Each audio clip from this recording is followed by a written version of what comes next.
The information provided in this program is for entertainment purposes only and should not be construed as financial advice.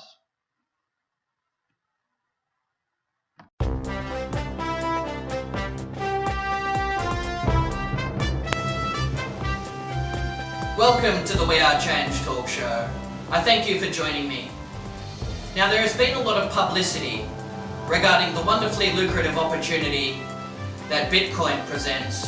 So joining us this episode is the lovely Bitcoin babe, here to explain the concept of cryptocurrencies further. So thank you very much for joining me on the show. And if you could explain to the viewers what is Bitcoin and just how does it work? Yeah, so Bitcoin is a digital currency. So it's no different to things like your Australian dollar or your US dollar. I guess where it differentiates from regular currency is how it all works. So I guess the best explanation for it would be if we're sitting at a park and I give you a chocolate bar. Mm-hmm.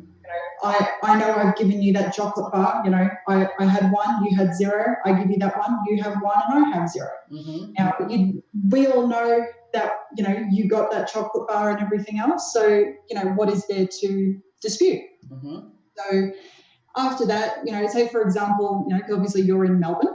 Yes. And Sydney. Mm-hmm. Obviously, it'd be a bit harder to send that chocolate bar over. So that's right. So I would maybe send you a digital chocolate bar. Mm-hmm. I would send you an email with an attachment of a photo of a chocolate bar. Yes. Obviously, then you've got a photo of the chocolate bar, but how many other people have a photo of that chocolate bar? Mm-hmm. I could have sent it to Aunt Mavis down the road. I could have sent it. Hit my lamp. Could have sent it to Aunt Mavis down the road. Could have sent it into the Matrix for all we know. Like it's a whole world out there. So that sort of goes into like a double spending kind of thing, but that gets a bit complicated. So how do you sort of keep track of how many digital chocolate bars you send out? So that's what we would call a ledger or a digital ledger in this case. So traditionally a ledger is, a book that an accountant would use, money in, money out, et cetera, et cetera. But in this case, obviously we have transactions that are zooming around the world at, phenomenal rates. So obviously you can't keep track of something like that in a traditional book, which is why we have the blockchain. Right. So the blockchain is pretty much just a digital ledger keeping track of everyone's chocolate bars.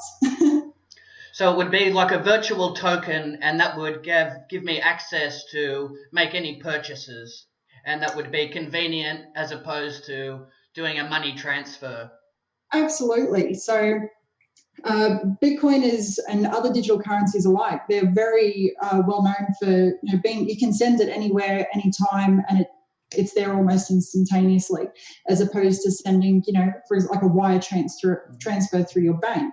It takes about 3 to 5 business days. Your bank takes X amount of fees out of that, because everyone's, got to make money and whatever else. But, absolutely.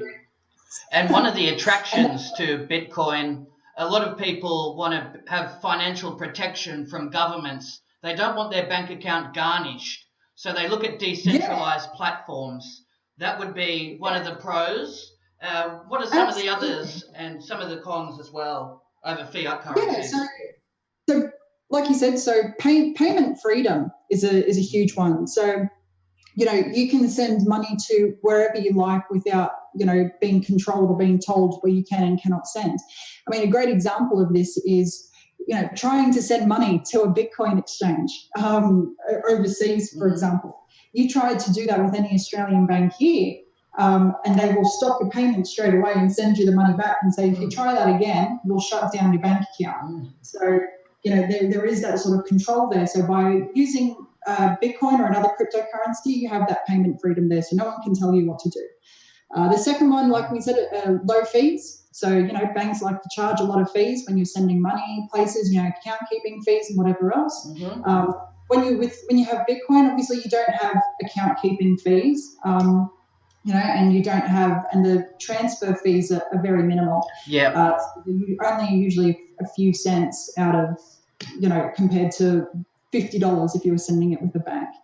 And yeah, obviously, like you mentioned, so the security and the control of it. So, it's not held by a government institution, like a banking institution. Yep. But obviously, like everything, there's cons. So major one would be obviously degree of acceptance. Obviously, it's a bit better to where it was, like where it's been in the past, but still you can walk down the street and people will say, oh, what's a Bitcoin? And then you're going to sit down and explain to them. We're not at that stage yet where everyone's accepting Bitcoin. But at the same time, I don't think we really want a fast mass adoption because able to grow and everything else. It's still in the days of infancy, isn't it, for the public to adopt it? They're still very vague as to some of the details and just the underlying value that Bitcoin represents. That hasn't really been brought to the public as yet, has it? No, exactly. And especially with the volatility of Bitcoin as well, which is another con of, cryptocurrencies in general. The ability for the price to fluctuate up and down very rapidly is something that does scare off a lot of people. You might only see a 2-cent move like between the US dollar and the Australian dollar in a month. Whereas with Bitcoin, you can see, 10 to 15 dollars per Bitcoin wiped off the price in a matter of seconds. It tends to fluctuate a lot, doesn't it? Exactly. And that's a deterrent, would you say, for a lot of potential investors? Yes. Well, I mean, for investors, I think it's a lot better. I think people are a lot happier to see that volatility because it gives you more to work with as a day trader or something.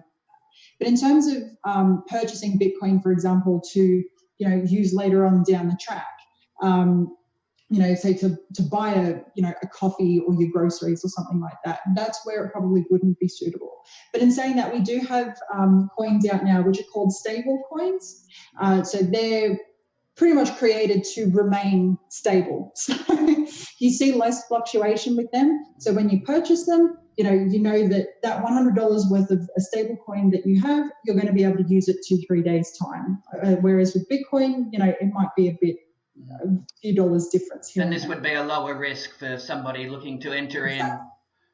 Yeah, exactly right. And the other thing is as well is responsibility. A lot of people don't realize how much of a responsibility having a cryptocurrency actually is, because we're very to the banks looking after everything. So if your credit card gets stolen, for example, and used in a shop somewhere, you ring up your bank and you say, oh, my credit card's been stolen, can you cancel it? They say, yeah, sure, we'll get that money back for you, and that's it. Like, you don't have to worry about it.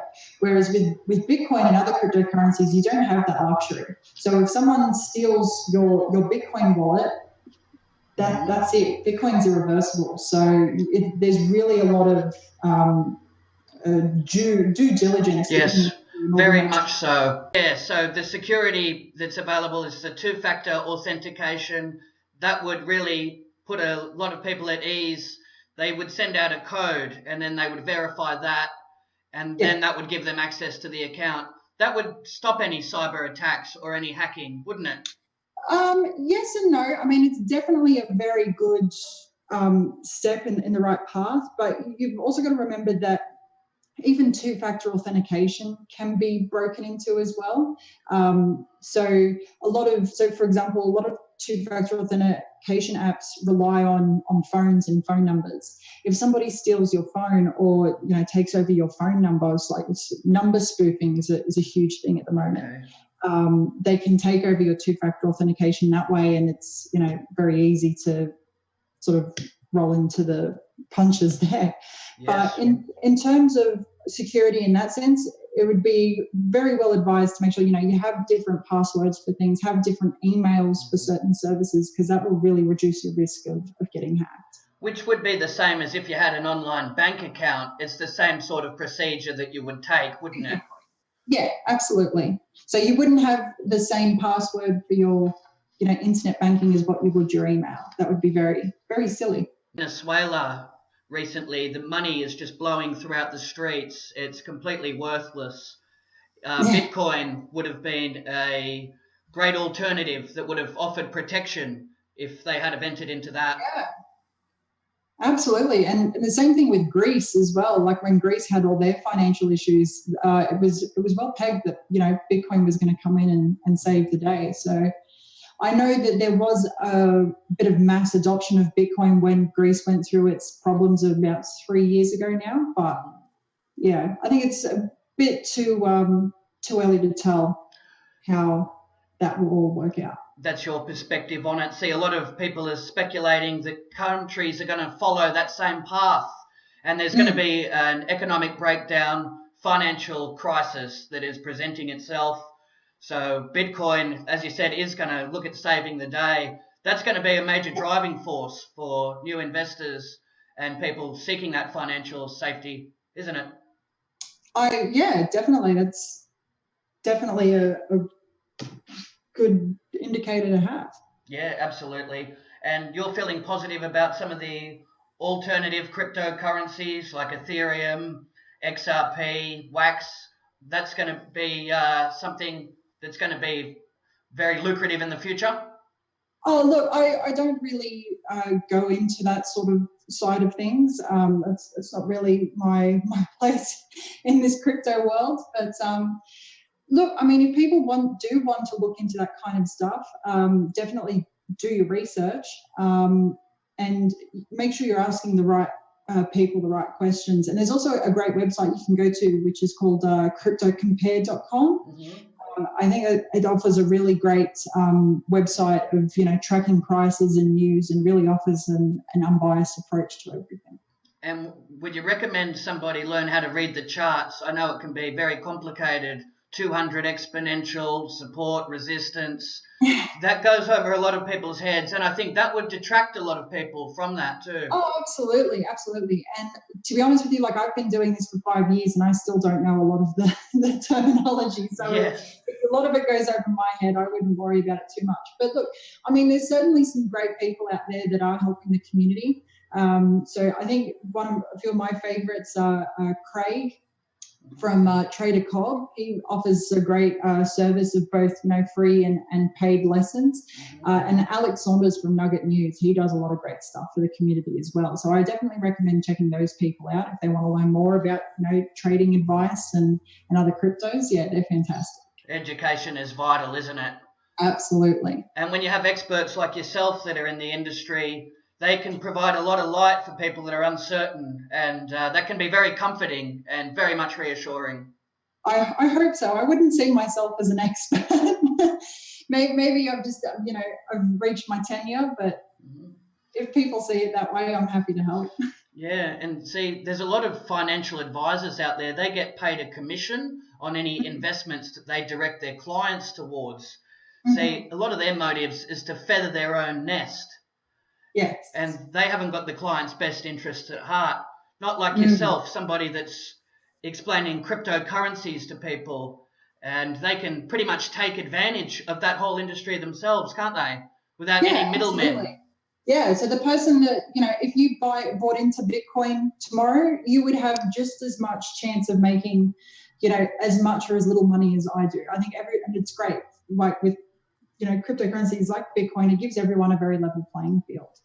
Yeah, very important, and in the interest of fairness, isn't it? Absolutely. And a lot of speculators, John McAfee, he's predicting $1 million Bitcoin in 2020. Yeah, wouldn't that be nice? Yeah, and he's a really revolutionary with some of his ideas and concepts, so that's a shining beacon of hope for a lot of people, isn't it? Yeah, absolutely. And that's the hard thing as well. You come into a community where it's almost everyone's an expert. Yes. And, especially when you're dealing with bankers, and the bankers are sitting there saying, "Oh no, Bitcoin's terrible, and it's going to be everything's going to fail, and this and that," and it's just like, See, they have their own agenda, don't they? So, yeah, their objective is to sway people away from it. Yeah, absolutely. Yeah, very manipulative, isn't it? Absolutely. And, it's really about making sure people find out their own truth. Yes, in the financial markets, and you've helped provide information to others. That must be very rewarding for yourself. What sort of feedback have you got?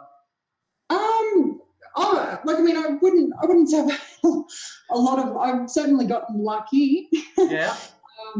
But yeah, I think I've received a lot of, I guess, response back from the community, people that I've helped into crypto, and they've just said, wow, it's really, really helped me. And yeah, I mean, my position really isn't to give advice on matters. My sort of role in all of this is to get people into the community. After that, it's really doing what they want. And I think what people really appreciate is a standoff approach, and allowing people to learn through. Yeah. Which is important, isn't it? Putting the information out there, and then people can make their own decision, and a very informed one at that. Yes, absolutely. And that's what I really root for.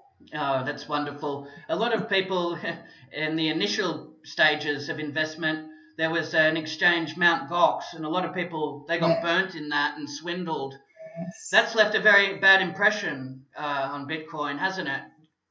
Yeah, absolutely. And you know what? There have been plenty of other exchanges and services that have run off with the same sort of deal. And that's the scary thing as well, is we're seeing a lot of the same scams that were, taking place with Western Union and all that kind of, relationship scams and all that kind of stuff. We're seeing it repeat itself in Bitcoin and other cryptos. And it's like people completely shut off to seeing it, because they're so blinded by the hype of Bitcoin and seeing all these people, which half the time don't even exist, making all this money off Bitcoin, and look how great they're doing. But then next minute they're running off with your money, and it's just like, we've seen this scam before. Like, it's just because you take the one word out and replace it with Bitcoin, it doesn't make it any different. So again, it really comes down to people needing to do their due diligence, and if it seems too good to be true, it probably is. Very good advice. Would you say that heavy regulations are in place now, or it's still a bit of a minefield out there for people? We're definitely seeing a bit of regulation, especially in the onboarding phase. So when you're looking to get your cash into crypto, then your crypto back into cash, we're seeing a lot of regulation around there, like your onboarding. But in terms of going between cryptos and ICOs and all that kind of stuff, it's still very new. Mm-hmm. So we're not seeing a lot of work I don't think there is enough being done at this point in time. And I think the government's focused too much on the onboarding side of things, and not enough on the, where the crime's actually happening. Right. And for an exchange, would you recommend CoinSpot if somebody was in Australia looking to get established? I'd recommend myself. I think that would be a better option. Okay, right. I run a brokerage service. So okay. If people want to purchase Bitcoin or sell Bitcoin, they can absolutely come to me, and they say, hey, I want to buy $400 or whatever worth of Bitcoin. I can say absolutely, and we go through the steps, because it's more personable that way. Wow. Especially when you're dealing with people who are very new. So bringing them in and really just sort of walking through the steps with them and saying, okay, this is how you do it, this is how it works, and then then they can go off to their merry way, and they can use whatever service they like. But yeah, I'd recommend me first. Yeah, well, that would be logically the right decision to make, and so that provides people with a lot of safety throughout the whole process, doesn't it?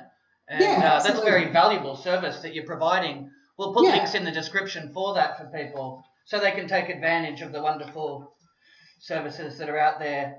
What are the pros and cons between having your money in a hot wallet online or in a cold wallet, say in a Ledger or something like that, a Trezor? There's a hot wallet and a cold wallet. So hot wallet just means that it's connected to the internet, which means, so the pro of that obviously would be it's very easy and very quick to send your Bitcoin out wherever it needs to go, and very easy to receive again.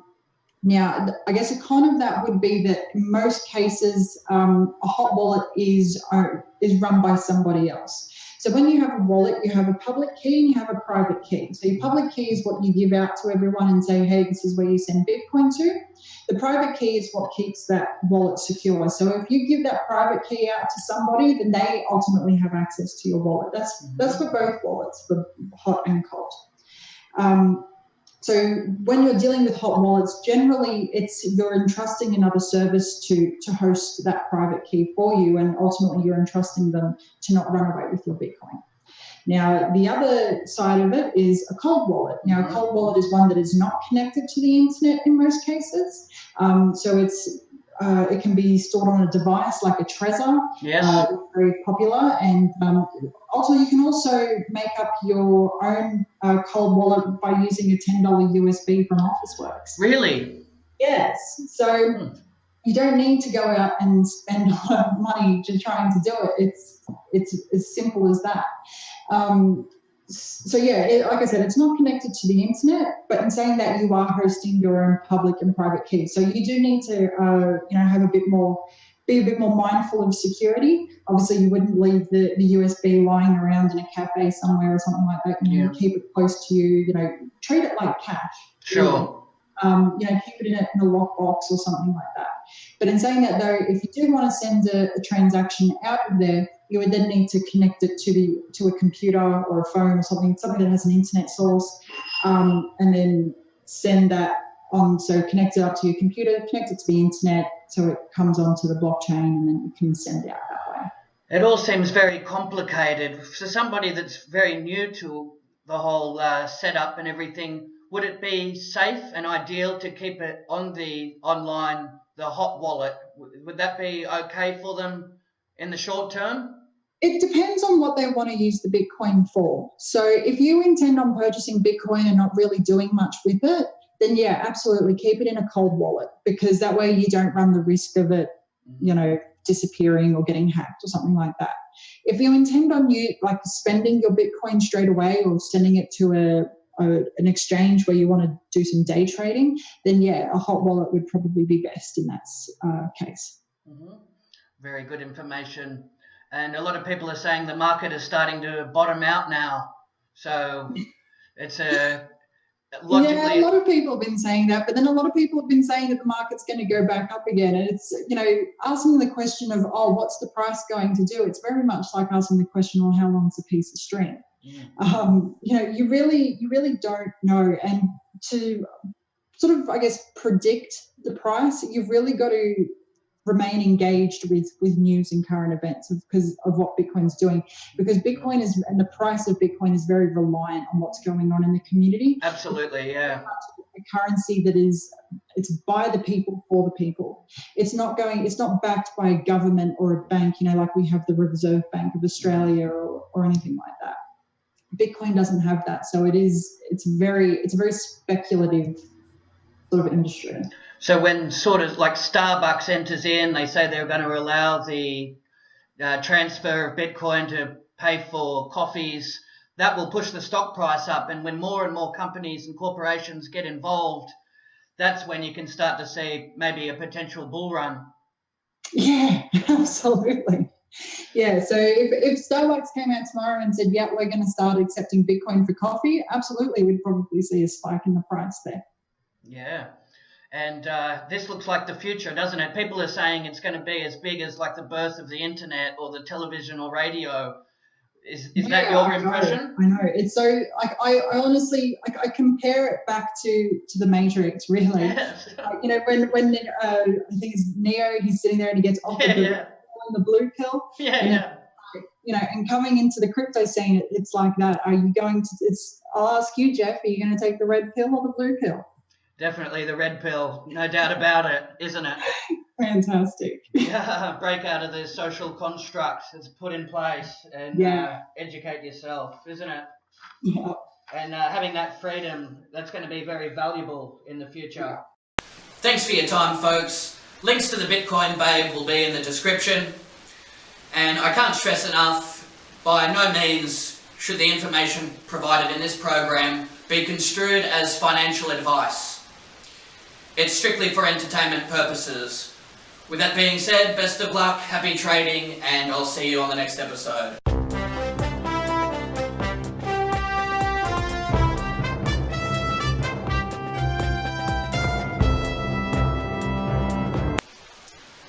Are you tired of hearing lies and fake news on mainstream media? Do you find it insulting to your intelligence? Well, look no further. The We Are Change talk show is here. President Trump has launched airstrikes on Syria. A lot of his prominent conservative supporters have turned against him after this action. Have you suffered human rights violations or been a victim of corruption? The We Are Change talk show would like to hear about it. Phone the number on your screen today. Who the hell's going to listen to a little guy? You guys are, thanks. Yes, it's what we're here for. Yeah. Thank you so much. And what I hope is they don't put a mother and a child in that house, because that child will die. And no one seems to believe me. Once again, much love to everybody at We Are Change, and I look forward to seeing you guys at more events in the future and working more closely with you. Beautiful. Thank you very much for the call, my friend, and all the best of luck moving into the future. Much appreciated. Thank you, Jeff. Appreciate it. You know, the legendary Jeff. Without the instrument of We Are Change, we will not have a future. We will not have a country or world to leave to our children. We won't have children able to function in it. So be a part of it. Join it. We Are Change Melbourne gives those who mainstream media have ignored a voice, exposing corruption, injustice, human rights issues, and much more. We Are Change Melbourne is the voice of the people. Yeah, this is Jeff. Met Jeff for the first time I'd met Jeff. He too is a lovely chap, and he has a YouTube channel called We Are Change Melbourne. So if any of these topics pique your interest, pop over to We Are Change Melbourne and say good day to Jeff. You've seen that video that's just going past the interview, Enough is Enough. I watched that one. Phone the number on your screen and be connected with the We Are Change talk show.